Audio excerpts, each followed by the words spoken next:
لیکن تجھے پتا نہیں کہ یہ کسی ماں کا بیٹا ہے، پتا نہیں کسی بیوی کا شوہر ہے۔ ایک ہمارے دوست ہیں، بزرگ ہیں، ان کا داماد فوت ہو گیا، نشہ کرتا تھا۔ تو میں تعزیت کرنے ان کے گھر پہنچا تو کھڑے ہو گئے ہاتھ باندھ کے، کہنے لگے حضرت صاحب باقی ساریاں گلاں چھاڑ دیو، صرف نشے تے تقریر کریا کرو۔ وہ جب جیتا تھا تو تب بھی اس کے بچے یتیم ہی تھے، یتیم ہی تھے۔ میری بیٹی جب میرے گھر آتی تھی اور میں اپنے پوتوں کے اترے کپڑے اسے پہننے کو دیتا تھا تو میرا کلیجہ پھٹتا تھا، اور میری بیٹی اس کی زندگی میں بھی بیوہ کی زندگی گزار رہی تھی۔ وہ میری بہوؤں کے اترے ہوئے کپڑے پہنتی تھی، کوئی دعا کرو، کوئی جلسے کرو، یہ لت ختم ہو جائے۔ اور کہنے لگا اب میرے وہ چلا تو گیا ہے، دادا دادی اس کے پہلے کوئی نہیں، چچا ہے کوئی نہیں، جب تک تو میں زندہ ہوں ان نواسوں کو کوئی روٹی کا لقمہ، کوئی کپڑا مل جائے گا، لیکن سوچتا ہوں میں بوڑھا ہوں، مر گیا تو ان کو کوئی پوچھے گا بھی نہیں، کون ان کی خبر۔ اتنا ظلم اس قوم سے، اتنی زیادتی، اور آرام سے لکھ کر لوگ گزر گئے کہ یہ 70 لاکھ ہے، ان کا درد تو سمجھو، تکلیف تو سمجھو۔ 7 فٹ کا سونا جوان اور نشے کا عادی ہے تو کسی نالی میں پڑا ہوا ہے۔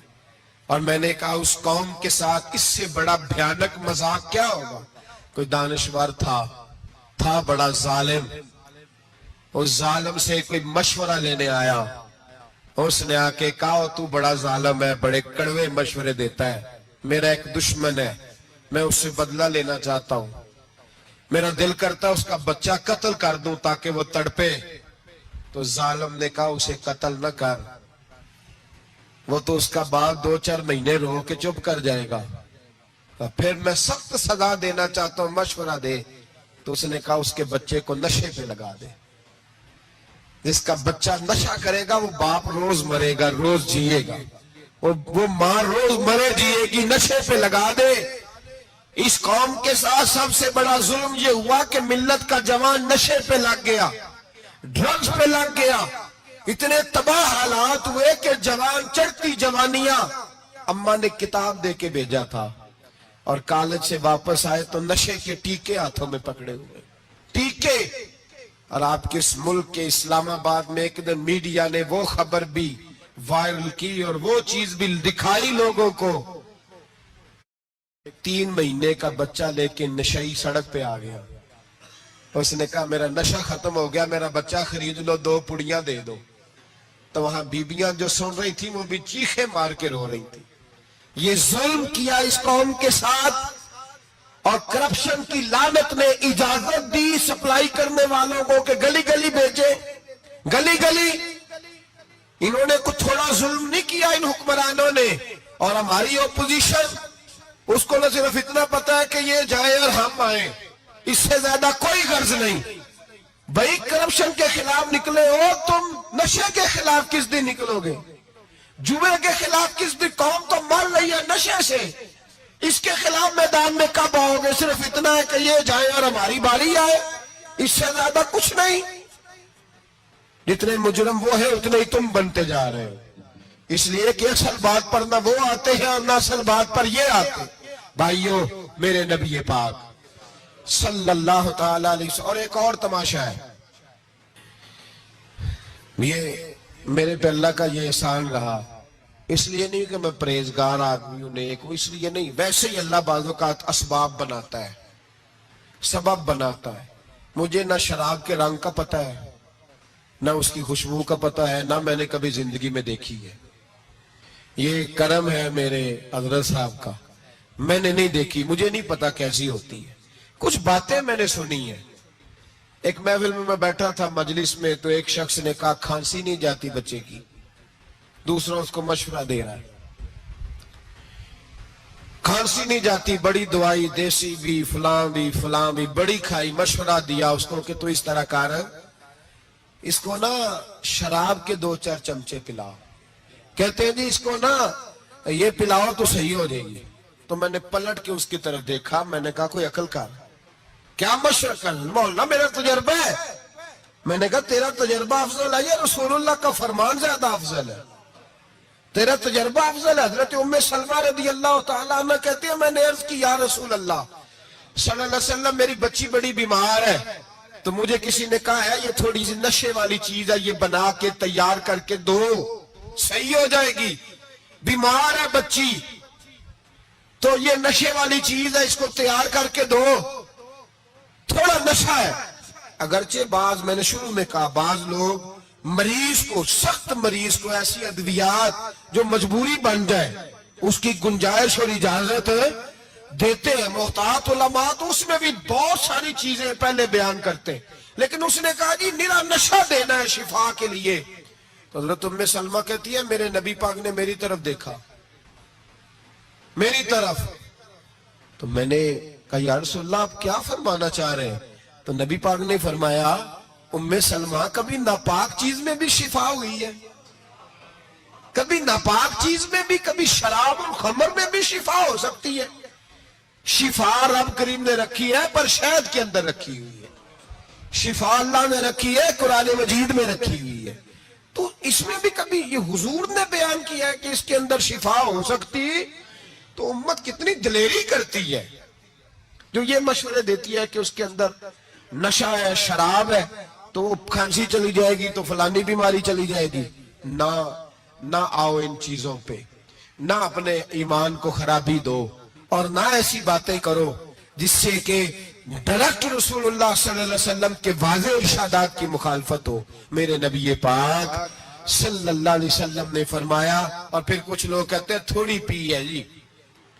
اب تو میں تجزیے میں پڑھ رہا تھا کہ ایسی شراب ایجاد ہو گئی ہے، لوگ شراب پیتے ہیں اور وہ مست بھی رہتے ہیں، کار بھی چلاتے رہتے ہیں. کہتے ہیں جی نہیں ہمارا ذہن معاف نہیں ہوا تو یہ والی صحیح ہے، نشہ نہیں لاتی. میرے نبی پاک صلی اللہ علیہ وسلم نے فرمایا جس چیز کی تھوڑی مقدار، زیادہ مقدار حرام ہے اس چیز کی تھوڑی مقدار بھی حرام ہے. جس کی زیادہ مقدار حرام ہے اس کی تھوڑی بھی. تو خمر اور شراب اگر فل پینا جائز نہیں تو تھوڑی پینا بھی جائز ہے. یہ حرام ہے اور حرام تھی اور قیامت تک حرام ہی رہے گی. میرے نبی پاک صلی اللہ علیہ وسلم نے منع کیا اور حضور نے اظہار ناپسندیدگی فرمایا. فرمایا 40 دن تو عبادت ہی قبول نہیں ہوتی شراب پینے والے جب تک سچی توبہ نہ کرے. ایک دن صحابہ بیٹھے تھے سارے، حضرت ابو بکر صدیق بھی تھے، فاروق اعظم بھی تھے، عثمان غنی بھی تھے، ڈھیر ساری تعداد تھی صحابہ کی، سارے تشریف فرما تھے. حضرت عبداللہ ابن عمر رضی اللہ تعالیٰ عنہ حدیث کے راوی ہیں اور مستدرک للحاکم کے اندر ابن حبان کے اندر یہ روایت موجود ہے. فرماتے صحابہ نہ بات کر رہے تھے اور بات یہ کر رہے تھے کہ یار لوگوں کو گناہوں سے کیسے روکا جائے، لوگوں کو گناہوں سے گفتگو. صحابہ یہ کر رہے تھے. عبداللہ ابن عمر کہتے ہیں بیٹھے تھے اور یہ گفتگو کر رہے تھے کہ گناہوں سے پلاننگ جی ہوتی تھی. ان کی جو محفلیں ہوتی تھی نا بیٹھ کے، وہ خوش گپیاں نہیں ہوتی تھی بلکہ وہ تبلیغ کی، جد و جہد کی، لوگوں کو برائی سے منع کرنے کے لیے بیٹھتے تھے، اس پر منصوبہ بندی کرتے تھے، پلان کرتے تھے، آگے ترتیب دیتے تھے. گفتگو ہو رہی تھی تو اب آپس میں بات ہونے لگی کہ کون سا گناہ زیادہ برا ہے جس پر سب سے پہلے کام کیا جائے. تو دور ایک صحابی بیٹھے تھے، ان کا نام تھا عبداللہ ابن عمر. ایک عبداللہ بن عمر ہے اور ایک عبداللہ ابن عمر ہے. حضرت عبداللہ ابن عمر دور بیٹھے تھے، بڑے سمجھدار سیانے باریک بین آدمی تھے. تو حضرت عمر فاروق اپنے بیٹے سے کہنے لگے جا عبداللہ ابن عمر سے پوچھ کے آ کہ سب سے سخت گناہ کون سا ہے. توجہ ہے میرے بھائیوں، ادھر دیکھیے گا میری جانب، پوچھ کے آ کہ سخت گناہ کون سا ہے. عبداللہ بن عمر رضی اللہ تعالیٰ عنہ کی خدمت میں جب عبداللہ ابن عمر گئے تو جا کے کہنے لگے کہ صحابہ پوچھتے ہیں کہ آپ نے زیادہ وقت گزارا ہے نبی رحمت صلی اللہ علیہ وسلم کے پاس، تو بتلائیے برا گناہ کون سا ہے، سب سے سخت گناہ، تاکہ سب سے پہلے اس پر پابندی لگائی جائے، اس پر محنت کی جائے. تو حضرت عبداللہ ابن عمر کہنے لگے صحابہ کو جا کے بتا دو کہ سب سے برا گناہ شراب پینا ہے. سب سے برا گناہ، اور یہ ام الخبائث ہے، برائیوں کی جڑ ہے، گناہوں کی ماں ہے، یہ بنیاد ہے، باقی گناہ اسی سے شروع ہوتے ہیں۔ کہتے ہیں میں نے آ کے بتایا تو حضرت ابو بکر صدیق رضی اللہ تعالیٰ عنہ اور سیدنا فاروق اعظم کہنے لگے خود جاتے ہیں، ان کے پاس خود جاتے ہیں، چونکہ ہم نے بات سننی ہے ہم خود جاتے ہیں اور ان سے جا کر کے سوال کرتے ہیں کہ اگر آپ کو اس تفصیل کا پتہ ہے نا تو اس کے پیچھے بھی کوئی تفصیل ہوگی جو میرے نبی پاک نے بیان کی ہوگی صلی اللہ تعالی علیہ وسلم، اس تفصیل کا بھی آپ کو پتہ ہوگا جو نبی پاک نے بیان کی ہوگی، اس بات کے پیچھے جو بیک گراؤنڈ ہے، جو پس منظر ہے۔ فرماتے ہیں کہ ہم اٹھے، عبداللہ ابن عمر کے پاس گئے، ان سے جا کے پوچھا کہ جناب آپ نے یہ تو فرمایا ہے شراب ام الخبائث ہے، تو اس کے پیچھے پس منظر کیا ہے؟ تو عبداللہ ابن عمر کہنے لگے یہ میں نے اپنے پاس سے نہیں کہا، یہ میں نے نبی پاک سے سنا ہوا ہے۔ حضور سید عالم صلی اللہ علیہ وسلم بیٹھے تھے تو حضور نے فرمایا شراب یہ نشہ، یہ برائیوں کی ماں ہے۔ اور پھر حضور نے ایک مثال بیان فرمائی، نبی رحمت علیہ السلام نے فرمایا بنی اسرائیل کا ایک واقعہ ہے، ایک خوبصورت جوان تھا تو ایک عورت کا دل آ گیا اس پر۔ یہ یاد رکھ لیں، ہم لڑکوں کو منع کرتے رہتے ہیں لیکن ہمیں گھر کی بچیوں پر بھی توجہ دینی ہوگی، ہمیں ان کے فون پر بھی نگرانی کرنی ہوگی، ہمیں وہاں بھی غور کرنا ہوگا، اس لیے کہ اگر کوئی بچی گنجائش نہ دے تو میرا خیال ہے کہ لڑکا جرت کرنے کی طاقت نہیں رکھتا، تو وہاں بھی ان کی اماں سے کہے کہ پابندی لگائے، بچی کسی کا موبائل لے کر کے کہیں اس کو استعمال تو نہیں کر رہی، اس پودے پر بھی توجہ دے، درخت بننے سے پہلے اس کی بھی نگرانی کریں، یہ بھی بڑا ضروری کام ہے۔ عورت کا دل آ گیا تو نبی پاک علیہ السلام فرماتے اس نے کوئی بہانہ لگایا، کسی کو کہا کہ اس نوجوان کو بلا کے لاؤ، اس کو کہو کہ ہم نے کوئی گواہی لینی ہے تجھ سے۔ وہ نوجوان آیا، ایک کمرے میں داخل ہوا تو اگلے کمرے میں لے گئے، وہاں داخل ہوا تو اس سے اگلے کمرے میں لے گئی، وہ داخل ہوا تو اسی طرح 7 مکفل کمروں میں لے گئی۔ میرے کریم رسول میرے محبوب پاک علیہ السلام فرماتے ہیں، صحابہ کو سمجھا رہے ہیں میٹھے لب و لہجے میں، فرماتے جب سب سے پچھلے کمرے میں لے گئی تو ایک لڑکا بندھا ہوا تھا وہاں رسیوں سے، شراب کا پیالہ پڑا ہوا تھا، اور بی بی کہنے لگی کوئی گواہی شواہی نہیں لینی، تجھے اس لیے بلایا ہے کہ تیرے اوپر دل آ گیا ہے، اب میرے ساتھ منہ کالا کر۔ تو وہ جوان کہنے لگا نہیں، میں نے اپنے نفس کو پاک رکھا ہوا ہے، میری نظر بھی پاک ہے، دل بھی پاک ہے، اور اس کی برکت یہ ہے کہ رب نے میری روح کو بھی پاک رکھا ہوا ہے، تو میں یہ حرکت نہیں کر سکتا۔ پاک لوگ پلید کاموں کی جانب توجہ نہیں کرتے، میں یہ حرکت نہیں کر سکتا۔ اقبال نے اپنے بیٹے کو دعا دی تھی، اس نے کہا تھا حیا باقی نہیں ہے زمانے کی آنکھ میں، خدا کرے کہ رہے تیری جوانی بے داغ، خدا کرے کہ رہے تیری جوانی بے داغ۔ کہا میرے ساتھ منہ کالا کر، اس نے کہا میں نہیں کرتا۔ کہنے لگی چل پھر اس کو قتل کر، اس کو میں نے باندھا ہوا۔ اس نے کہا میں قتل کیوں کروں، میری کیا دشمنی ہے؟ کہا پھر شراب پیو، کہا میں شراب بھی نہیں پیتا۔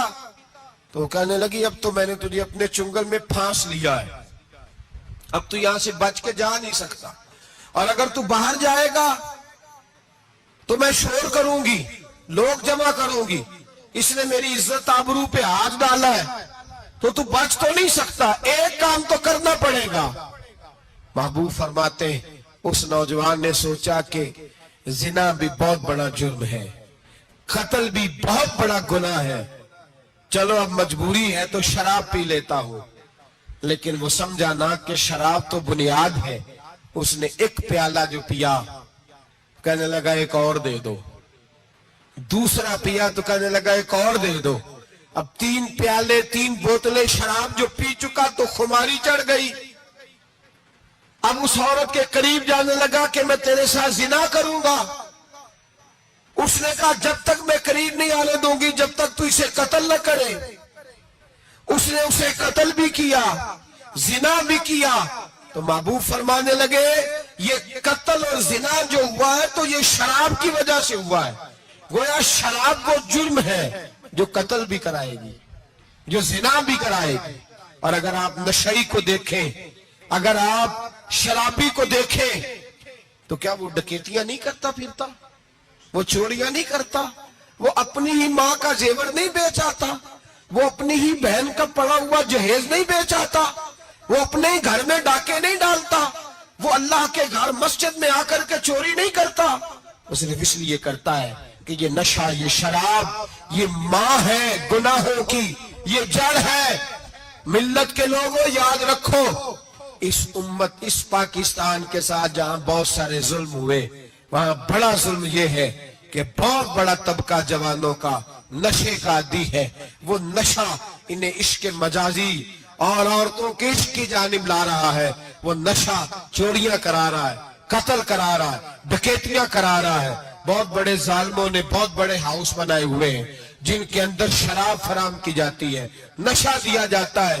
میں نے تو ایسے ایسے لفظ سنے کہ الیکشن کے دنوں میں ووٹ لینے کی خاطر سیاستدان انہیں نشہ فراہم کرتے ہیں, انہیں باندھ کے رکھتے ہیں, روز تمہیں پڑیا ملے گی, ووٹ ہمیں ڈالنا. اتنا ظلم, اتنی زیادتی, اتنا جبر, ایک انسان کے ساتھ کھیلنا. لوٹ آؤ, پکڑو ان کا دامن, اپنے گھروں کو بچاؤ, اپنے دوستوں کو بچاؤ. جاگو جاگو امت کے لوگوں جاگو. میرے نبی پاک صلی اللہ علیہ وسلم کے کلمہ گو لوگوں کو بچاؤ. ان پر اگر سختی کرنی پڑتی ہے تو کرو, پیار کرنا پڑتا ہے تو کرو, محنت کرو, جدوجہد کرو.